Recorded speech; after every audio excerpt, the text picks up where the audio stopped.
Hello my friends, it is Sunday the 24th of September 2006. Second edition of Free Your Mind. We've actually finally got a name. Out of Rule Story, which is also to be republished in a certain part in the Muslim newspaper here in Britain. Sources: August. Terror plot is fiction, underscoring police failures. We told you this all to begin with. British Army expert casts doubt on liquid explosive threat. Al-Qaeda network in UK identified.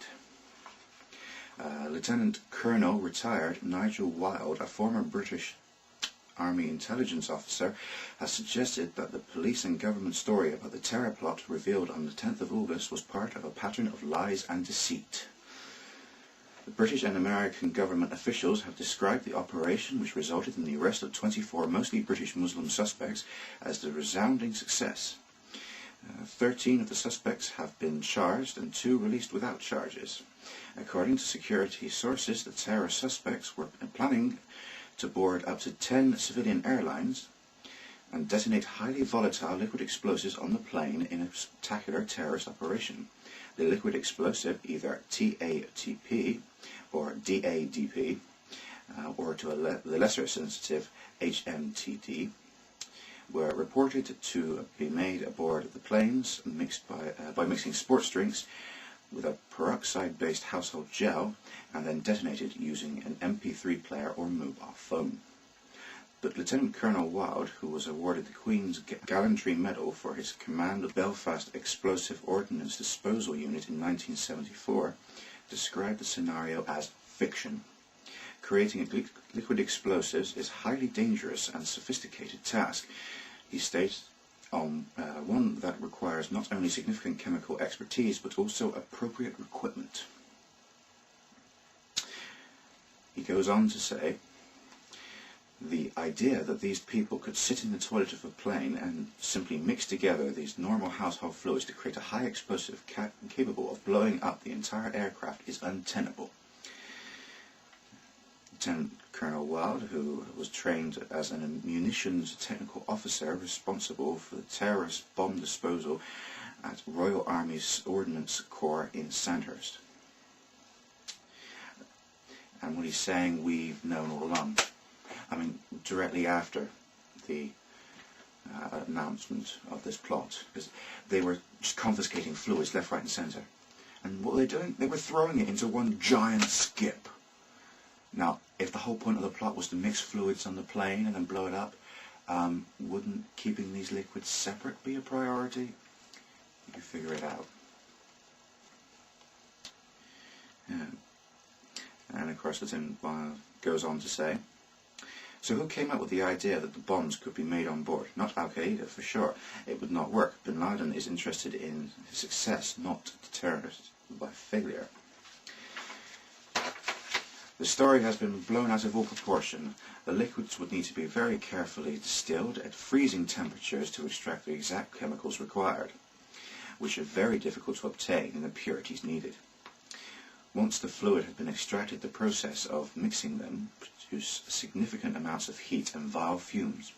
The resulting liquids would then need some hours at room temperature before the white crystals that are the explosives to develop. The whole process can take between 12 and 36 hours. This is very dangerous even in our lab and can lead to premature detonation, said Lieutenant Colonel Wilde. See? They couldn't have done it. Even the military could not have pulled off this plot if they wanted to. No way. The article goes on to explain some more of the possible reasons for this story, but let's face facts here. Al-Qaeda or any terrorist group, I mean even Al-Qaeda would not have been able to pull this off. This is one of those things that they could not have done. And there it is. A credible person is giving us the answer.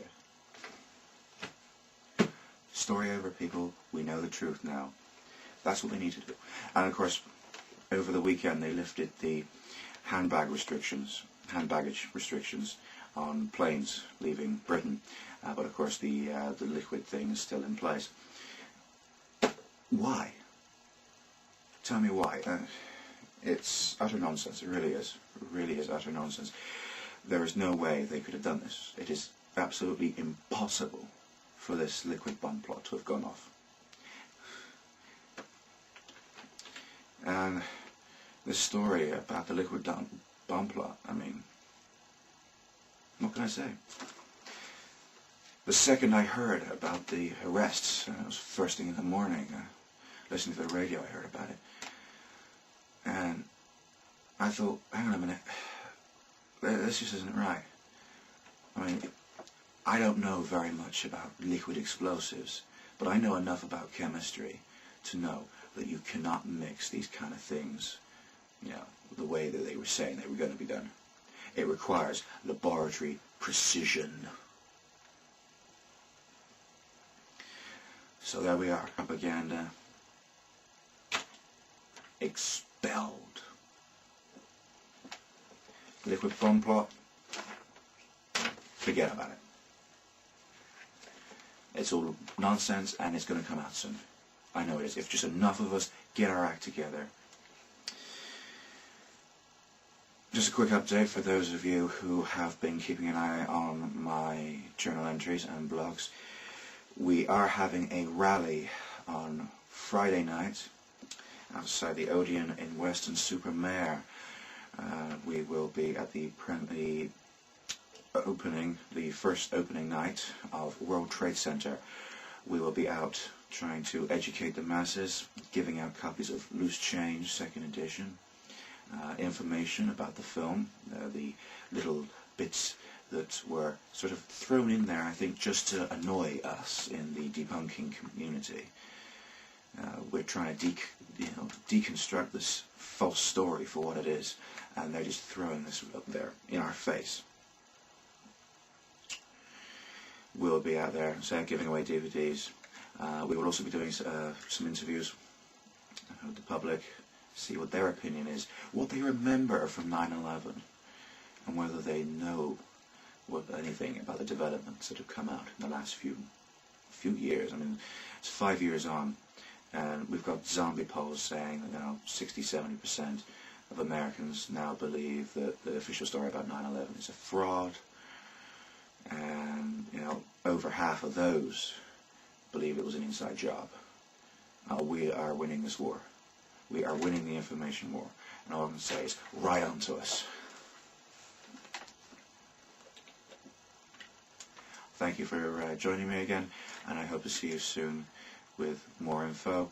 Of course, the documentary footage for Friday will be up probably Saturday morning.